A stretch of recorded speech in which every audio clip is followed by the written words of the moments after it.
Hello again.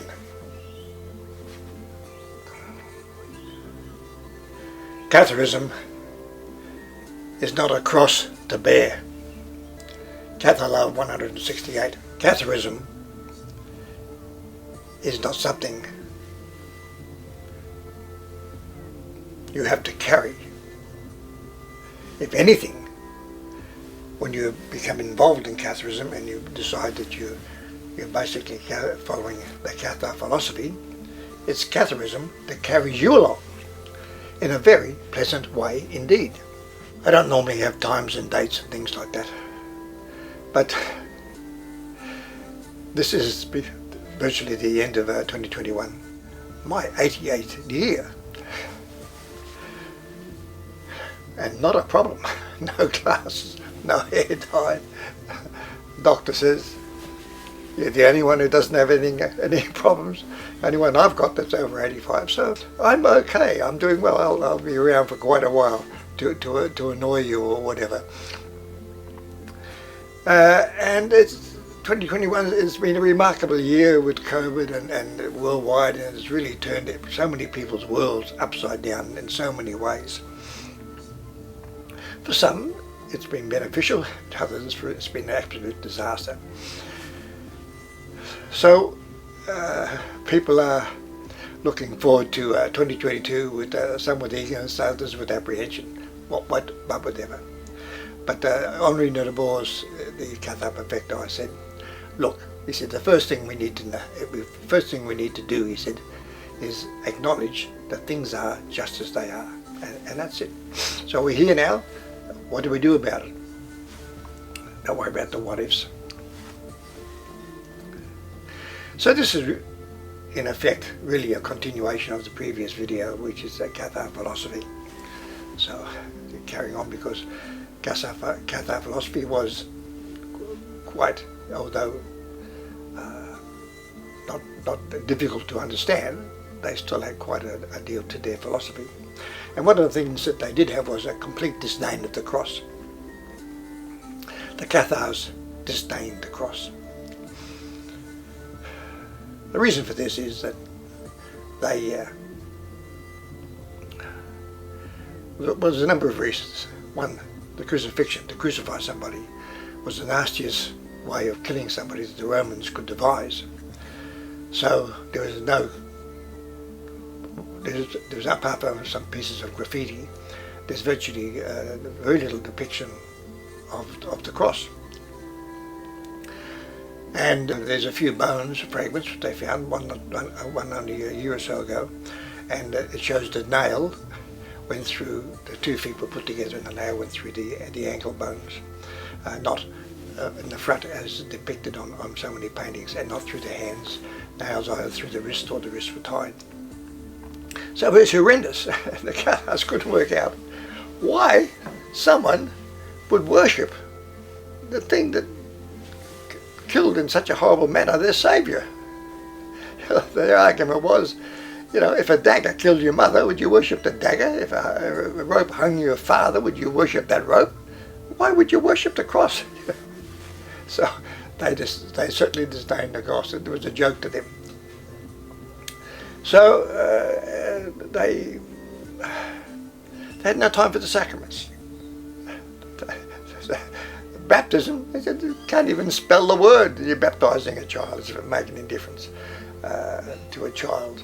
They didn't even know what was going on. The sacrament of marriage, they weren't into marriage. If you want to get married, get married. If you didn't, it didn't matter. What mattered to them was, did you love your partner, or the people you were involved with? They weren't into gay, straight, male, female. All this was irrelevant. The point is, was it a loving relationship? And this was the whole point. The whole point of the Cathar existence was about love. We talk unconditional love, but it's down to sharing and caring and loving the people you're involved with, loving your partner, your family, your friends, and the wider circle, and not putting on any conditions. If you do that, you don't love me, and all this type of stuff. So the sacraments was irrelevant to them. One sacrament that they did somewhat in common was the the consolamentum, or the Catholics had the extreme unction, they call it, where they anoint the people who's dying. So the Cathars had the consolamentum, where when you conferred that upon a person, that from that point onwards, that you lived a celibate, vegetarian, a good life, and if you were dying, they allowed you to die naturally. They just fed you any bread and water or anything like that at a low level, to allow the death process to continue on, and naturally. They were certainly weren't out to save anybody.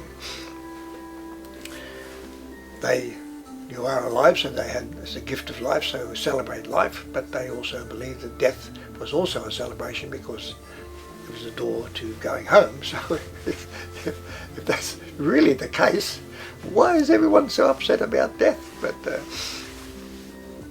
so this was the Cathars and their philosophy. They didn't believe. They were dualistic.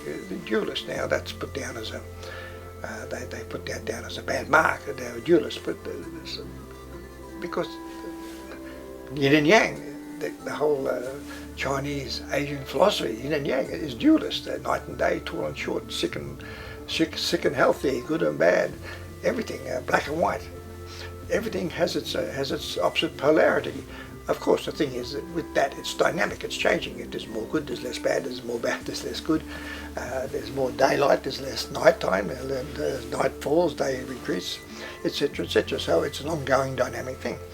Dualism, but the aspect of dualism that they didn't like about the Cathars was the Cathars tried in their own way when they were starting out, because they couldn't explain the horrific person, the God in the Bible, especially the Old Bible. I was reading a book, it's called Drunk with Blood by Stephen Wells, I think it's Stephen Wells anyway, Drunk with Blood. Oh, it's great. What it does is it lists all the murders and mayhems and all the nasty things that God either did or put upon these people, like Abraham killing his only son, and when he's about to cut his throat, he said, no, don't do that. But all the nasty things that God ordered them to do, wipe out these villages and kill every man, woman and child, and take the women as slaves and the younger ones as concubines, and it's really horrendous horrendous reading, and terrible. Anyway, this guy, what he did was he took each one and he started with the genocide, wiped out the world with the deluge, so only Adam and Eve and those survived. Of course, he realises this is a fairy tale, but there's others who take every word of the Bible as literal. So for these good people, he listed them all. And I think at the end he had something like he put it in this way, that if it was a village, he put it down, or a town, a city, he put it down as 1,000 people, and they mentioned they wiped out that particular city or town. If it was a great multitude, he put it down as 10,000. Many times, the Bible actually tells you exactly how many people died, so he added them all up. So he came to the end, 25 million murders, genocides, rapes, pillaging, all this nasty stuff, either organised by God, told by God, ordered by God in the Old Testament. Satan, I think he had 9. There was nine murders or deaths that could be attributed to Satan. So he was a pretty wrathful, vengeful, nasty piece of work. There's a story. It was about Randolph Churchill's version of when he read the Bible, and he was a partisan in Yugoslavia during the Second World War. And they made him a bet that Somerset Maugham's son, Somerset Maugham, I forget these people made a bet with Randolph Churchill, that was Winston Churchill's son, that he couldn't read the Bible in 2 weeks, but in that time not say a word. And how when they did ask him to comment on that, Randolph Churchill's he said, I didn't realise God was such a shit. In other words, the amount of people that he actually killed and wiped out. In the New Testament, I think he's got down, God kills 9 people, including his only son, sacrificed his only son, which is something. You know, you go around sacrificing your only son. And then I think Satan was down to 1 or none. Yeah, that's in the New Testament. So the Cathars had this, but this was a real problem to the Cathars. This Old Testament, New Testament, it's like 2 different gods. So they came up with, early in the piece, they came up with this dualistic idea that there must be 2 gods. You know, there must be the God of the old Bible. So they said, well, that's probably that had to be the devil or Satan. And there's the good God, the loving God, love your neighbour, of the New Testament, the nasty one, where the lesser of the 2. But they got this dualistic approach to God, and this was part of the Cathar thing. Whereas to the church, there was only the one God, the God of the Bible, and that was the one God, and Jesus, Yeshua, was his son, who he sacrificed, which the Cathars didn't like again. And the other thing was transubstantiation. Transubstantiation is when the priest of the Catholic Church changes the host, the piece of bread, the wafer, into literally into the body and blood of Christ.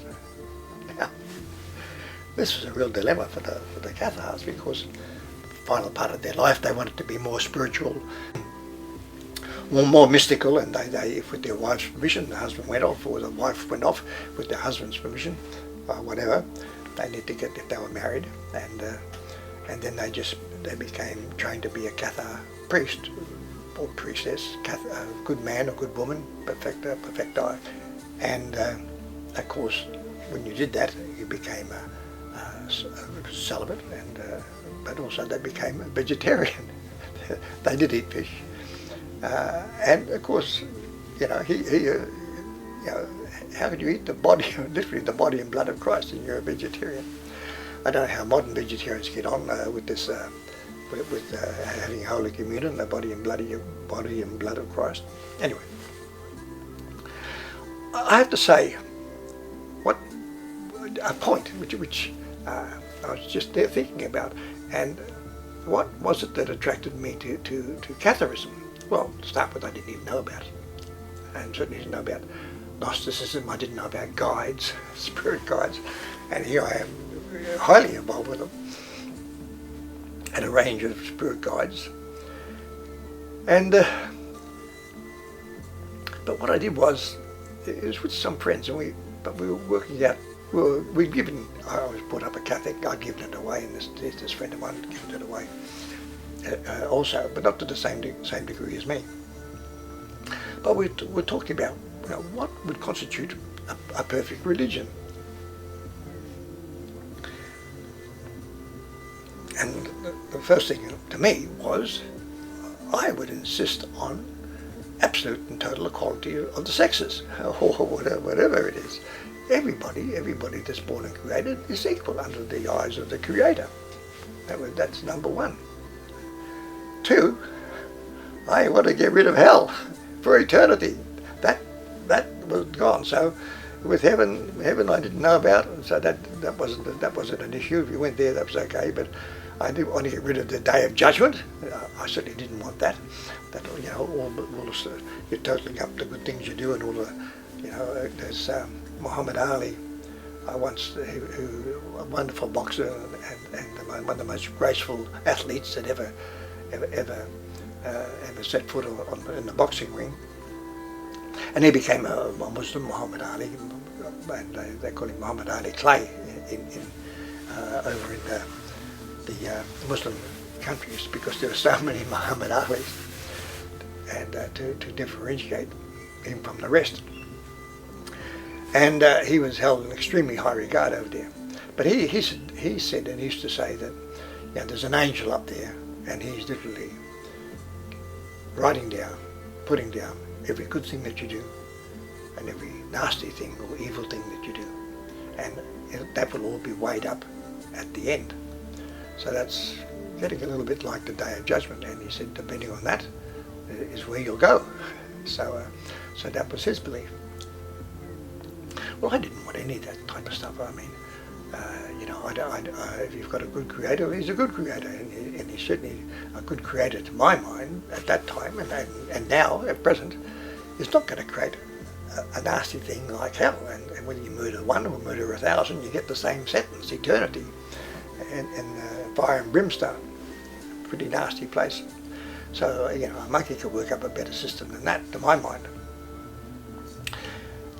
So these were things that I was trying to bring up. I like the idea of sharing, of communal living, and that one didn't need anything. If there was a camera or something that you needed, it was shared. You used it, and then you put it back, and then like an army Q store, you take it out, you use it, and when they finish with it, clean it and put it back and allow it's there for the next person to use, or yourself in the future. So there's a lot to be said for communal living. So I was putting these things up, and then I really was drawn to a lot of the Buddhist ideas of certainly pacifism. Having been in a few wars, I'm not an advocate of war. Sometimes it's necessary on occasions, but I certainly don't advocate going to war except under absolutely extreme circumstances. And so, meditation. So these things, I thought, this is what I'd like to see in religious philosophy, theological philosophy, theology. And then I came upon Catharism and Gnosticism. And where the idea is to keep your mind open and free, and you decide what is right based on your life experience and the information that you have, but be prepared to change your mind if different information and different circumstances crop up. So, this is great stuff, and so I just drawn to Catharism like a moth to a flame.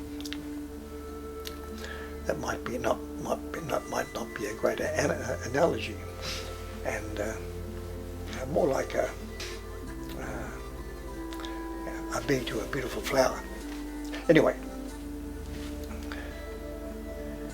Catharism, when you look at it with its reincarnation, there's another thing, reincarnation. The church, like the early fathers in the church, the Catholic Church, Oregon, and many of them believed in more believed in reincarnation at the beginning than didn't, and then that was all taken away, and then the Catholic Church started, no, you only have one life, and this is it, and that's what you'll be judged on. So the Catharism had very much like Buddhism, had reincarnation. Well, if you don't get it all together this life, okay, don't worry, there's more to come until you do get it together. And what's getting it together is when you can live a life without worry and fear, and you delight in being alive, and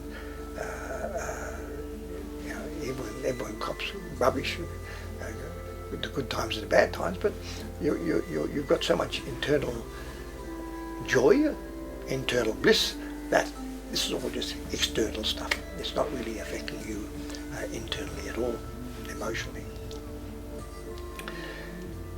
So, Catharism, there's a lightness about Catharism. You can have a joke. I was at this Ezio last time I went to see him. I see him twice a year. He's a spirit medium, and my father's there. And he's getting a little bit more involved. But anyway, Ezio said, I was. He was talking about guides. He said, I was trying to be a little bit holy, a little bit holy. And my father popped in and he said, we'll have none of that from the world of spirit. He's dead. And he said, we'll have none of that, son. He said, none of this holy business. He said, we have none of that here. He said, even the serious stuff we treat with laughter and joy. And I thought, that's great. That's what I want to hear. I want to hear about hell, and you could go end up with there for eternity, never ending, and the pain and the torment of hell. And other people up there, they said to St. Jerome, what's the nicest thing about dying? He said, I can be up in heaven looking down at all those people burning in hell, And this is St. Jerome. This is the pleasure he's looking forward to. So, there's none of that.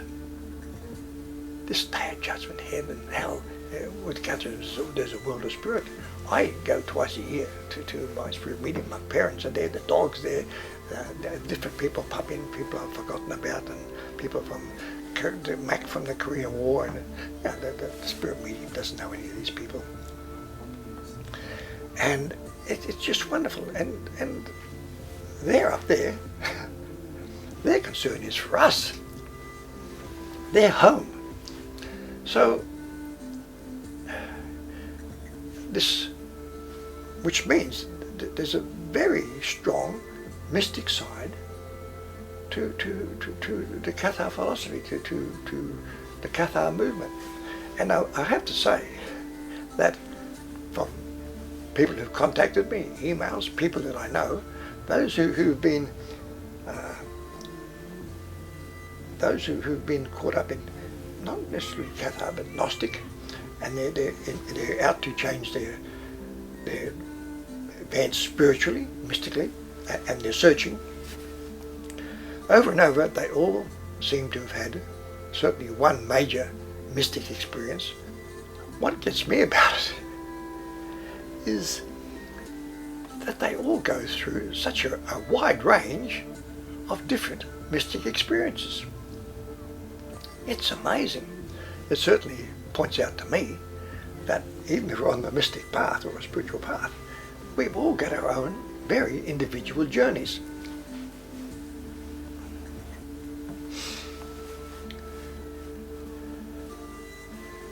The last time I went to see Izio, my mother said she was in her 80s when she died, and she was saying how she died, and she said literally she went to sleep here and she woke up over there. She said, I just went to sleep normally, and she said, next thing I'm in the world of spirit, and she said, I didn't know where I was, and suddenly out of this mist came this person I knew, it was her Auntie Betty, and Auntie Betty just took her by the hand, and she said, suddenly I saw all these familiar faces, and she said, I settled in straight away. She said, within a couple of hours, she said, I'd settled in. But she said, I was a little bit disappointed. She said, there was no thunder, no lightning, no nothing. I just went to sleep here and woke up over there. So, she wasn't complaining about that. But that's a lovely story. And all these stories you hear about the world of spirit. My ex-wife, Mel, and she's very, very open. And she gets friends of mine who died, and they come and give her a message to give it to me. But a friend of mine who was in the Vietnam War with me, Wally, and she's seen him about 4 or 5 times. But she mentioned to him that she said, Wally, every time I see you, you come and see me, visit me, she said, you're always smiling. He said, Mel. He said, I love gardens. And he said, if you could see the gardens over here, the colours, the scent of the flowers, he said, you'd never stop smiling either. So I thought, this is a great story. This is the stuff I want to hear. I don't want to hear about the torments of hell, apart from the fact it's a joke and it's not true. But people carry the psychological, Jews and Christians and Muslims carry this psychological trash all their lives, and it scares them to death. No wonder they don't want to die, and they're trying to hook them up for another day or a week or 2 months instead of that dying naturally. So it's all lightness. It's lightness. It's like the Indians said, there's no mukti without bhakti. There's no enlightenment without joy.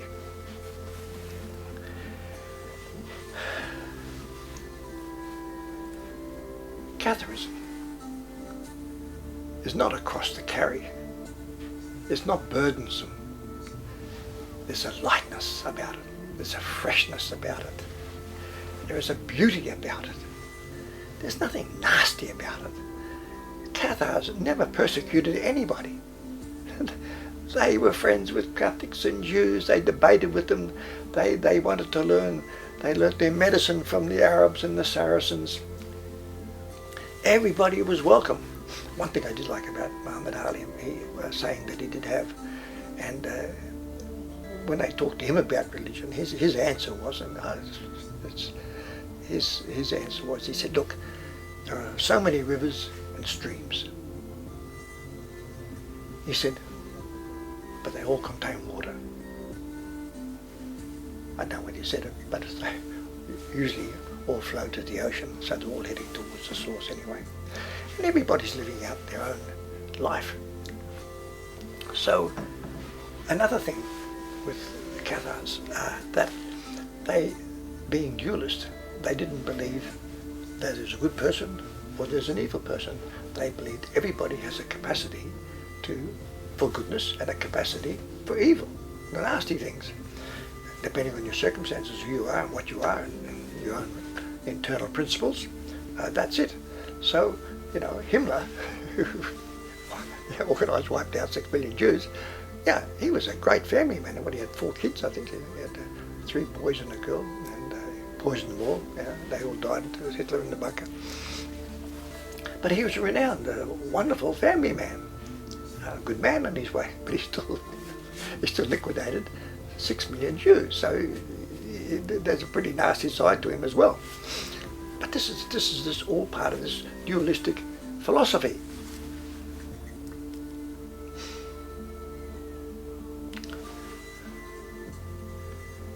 I know this is philosophy, and I know it's serious stuff. But I'm going to end it with just a joke I heard, and just for a bit of lightness, because no matter how serious things are, we can always have a bit of a chuckle and not take, you know, even our spirituality and mysticism. Be serious, take it seriously, but don't be serious about it, too serious about it. Anyway, it was this elderly couple, and they problems with their short-term memory. They're forgetting things, forgetful. So they saw the doctor and said, can't you give us a pill? I said, no. He said, there's nothing for that. He said, the best thing you can do, he said, is write yourselves a note. He said, and you know, if you've got to go and do something, he said, write yourself a note straight away. He said, then you've got there's an aid memoir. You've got something to remind you. So anyhow, that evening or the next evening, the husband said to the wife, he said, I'm off to get some strawberries. He said, would you like some strawberries? She said, I would. But she said, hang on.